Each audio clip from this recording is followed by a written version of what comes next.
واللہ یعصمک من الناس، اور اللہ آپ کو لوگوں کے شر سے بچائے گا. یعنی لوگوں کے ڈر سے یا لوگوں کے ناراضگی کے خوف سے آپ نے حق بات کہنے سے نہیں شرم، آپ نے حق بات کر دی. بخاری مسلم میں تو یہاں تک آیا، ہم عائشہ کہتی ہیں کہ حضور علیہ السلام تو حق بتانے میں کوئی بخیل نہیں تھے. اگر آپ نے قرآن سے کوئی آیت چھپانی ہوتی تو سورہ تحریم کی آیات وہ چھپا دیتے، جو نبی علیہ السلام کی بیویوں کے حوالے سے نبی علیہ السلام نے اپنے اوپر شہد حرام کر لیا تھا. لیکن آپ نے تو اچھا، ہمارے یہاں پہ بریلوی مکتب کے لوگ اور اہل تشیع یہ سمجھتے ہیں کہ قرآن کی وہ آیات جن میں اللہ نے اپنے نبی کے اوپر بظاہر غصہ فرمایا ہے یا غضب کا اظہار کیا ہے، یہ غضب پنجابی والا نہیں، عربی والا، ناراضگی کا، ان آیات کا درس دینا ہی حرام ہے، بارے شریعت کے شروع میں لکھا.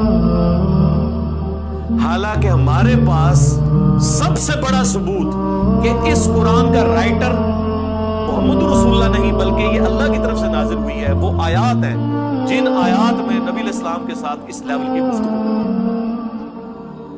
قل انی اخاف ان عصیت ربی عذاب یوم عظیم. اے نبی تم فرماؤ کہ اگر میں نے بھی اپنے رب کی نافرمانی کی تو بڑے دن کا عذاب مجھے بھی آ پکڑے. سر یہ اگر کتاب رسول اللہ نے خود لکھی ہوتی تو اپنے بارے میں یہ آیت لکھتے. اگر یہ رسول اللہ نے خود کتاب لکھی ہوتی تو قرآن میں یہ آیت ہوتی، قل ارائیتم ان اہلکنی اللہ ومن معی او رحمنا.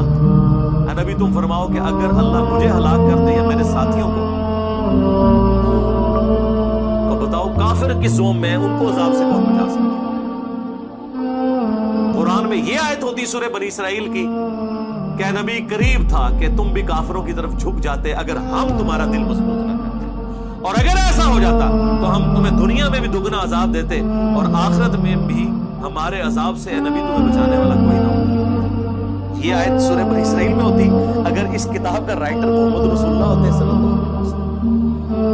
سورۃ الحاقہ میں یہ آیت ہوتی کہ اگر یہ نبی اپنی خواہش نفس سے کوئی بات بیان کر دیں جو ہم نے ان کی طرف وحی نہیں کی ہے تو ہم ان کا دایاں ہاتھ پکڑ کے ان کی شہرت کاٹ دیں، اور کوئی تم میں ایک بھی ایسا نہ ہو جو ہمیں روک سکے اور نبی کو بچا سکے، ہم ان کی شہرت کاٹ دیں.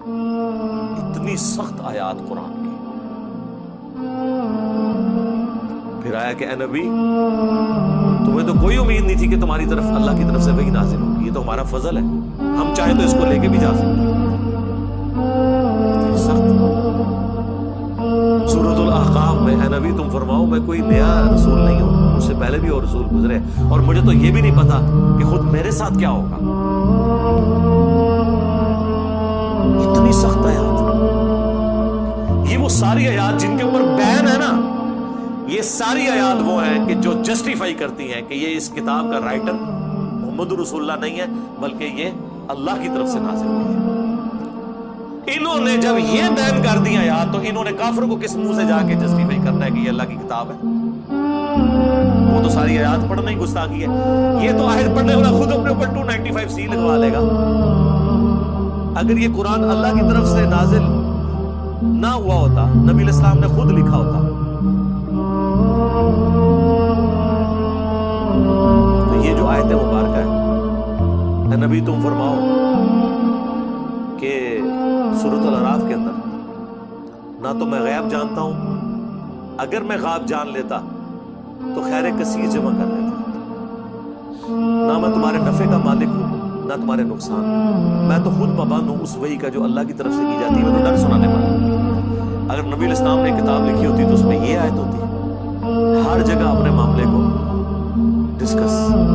اس طرح سورۃ الاحزاب میں تو حضور کی پوری آئلی زندگی ڈسکس ہوئی ہے کہ نبی جو ہے شرماتے ہیں، تم سے بات نہیں کرتے، تم نبی کے گھر جا کے بیٹھ جاتے ہو، ان کی بیویاں جو ہے وہ دیوار کی طرف منہ کر کے بیٹھی رہتی تھی کہ اب مہمان نکلے تو ظاہر ہے گھر ہی اتنا تنگ تھا. تو یہ نبی تو شرم محسوس کرتے ہیں لیکن اللہ نہیں شرماتا. تو جب یہ ہو تو نکل جایا کرو یہاں سے. ہر معاملے کے اندر، حتیٰ کہ آپ کی بیوی پہ تہمت لگی تو آپ نے قرآن کی وحی کا نازل ہونے کا انتظار کیا سورۃ النور کا، ورنہ اپنی بیوی کے بارے میں ڈسکشن قرآن کے اندر آ جاتی. یہ ساری وہ آیات ہیں، کوئی ایک نیجے ہے جو تو جان چھڑا لو. ساری یہ سینکڑوں میں آیات ہیں جن پہ 295C لگتی ہے جو ہم نے تعلیمات اپنے بابوں سے پروجیکٹ کی گئی ہیں ہمارے اندر، ہاں قرآن کے مقدمے میں فٹ ان بیٹھتے ہیں۔ تو پھر سر ہم کیوں نہ کہیں کہ مرنے سے پہلے اے مسلمان کر لے اس پہ غور، کتابوں کا خدا اور ہے، بابوں کا خدا اور، کتابوں کا نبی اور ہے، بابوں کا نبی اور ہے۔ مانتے تو اسی خدا اور نبی کو ہیں، لیکن ان کوالٹیز کے ساتھ نہیں جو قرآن میں آئی ہے، بلکہ ان تعلیمات کے ساتھ جو ان کے۔ اچھا یہ بھی نہ سمجھیے گا کہ انہوں نے نبی الاسلام کے بارے میں یہ چیزیں ڈسکس کرنے کو اس لیے گستاخی قرار دیا کہ ان کو کوئی حضور کے ساتھ عقیدت تھی، نہ نہ نہ، انہوں نے اپنی ساری چیزیں چھپانے کے لیے کیا تاکہ ایک ڈاکٹر سیٹ ہو جائے نا۔ تو وہ پھر کہتے ہیں، وہ کہتے ہیں دیکھیں صحابہ کا پیر تھا محمد رسول اللہ صلی اللہ علیہ وسلم، تمہارے استاد اور پیر ہم ہیں، تو جس طریقے سے آپ صحابہ ان کے ساتھ بیہیو کرتے تھے تم نے بھی اسی طرح بیہیو کرنا ہے۔ کتابیں لکھتے ہیں پیری مریدی کی بنیادی شرط ہے کہ آپ نے پیر سے خلاف شرع کام بھی دیکھا نا، بولنا کوئی نہیں، وہ اپنی لائن سیدھی کر رہے ہوتے ہیں۔ تو قرآن تو نہیں کسی کو لائن سیدھی کرنے دیتا، قرآن تو بالکل ننگی تلوار ہے۔ قرآن تو کہہ رہا ہے کہ اے نبی تم فرماؤ، میں تو خود سورہ یونس کے اندر کتنے سخت الفاظ ہیں کہ اے نبی تم ان سے فرماؤ میں اتنا عرصہ تم میں رہا ہوں، کیا تم نے مجھ سے پہلے کوئی ایسی بات سنی تھی؟ یعنی میری زندگی ایک کھلی کتاب ہے، میں کوئی شاعر نہیں ہوں، میں کوئی فلسفی نہیں ہوں، اچانک مجھے کیا ہوا ہے کہ میرے پہ ایسا کلام نازل ہوا ہے کہ تمہارے شعراء بھی پریشان ہو گئے۔ تو میری پاسٹ کی زندگی اس بات کا ثبوت ہے کہ میری زندگی میں کوئی ایسی ریاضت موجود نہیں تھی کہ جس کا رزلٹ یہ نکلتا کہ ایسی کتاب میں اپنی طرف سے اتنا عرصہ تم میں رہا، اور اگر اللہ نہ چاہتا تو میں تم پہ تلاوت نہ کرتا، میں تو خود پابند ہوں اس وحی کا کہ جو میری طرف نازل ہوئی۔ اور پھر ساتھ وہ آیت آئی ہے جو سورہ یونس میں بھی آئی، سورہ الانعام میں بھی آئی، سورہ زمر میں۔ قل انی اخاف ان عصیت ربی عذاب یوم عظیم، اے نبی یہ ساری باتیں کرنے کے بعد ان سے فرماؤ میں تو خود ڈرتا ہوں اس بات سے کہ اگر میں نے بھی اپنے رب کی نافرمانی کی تو بڑے دن کا عذاب مجھے بھی آ پکڑے گا، تب باب شاہی کوئی نہیں۔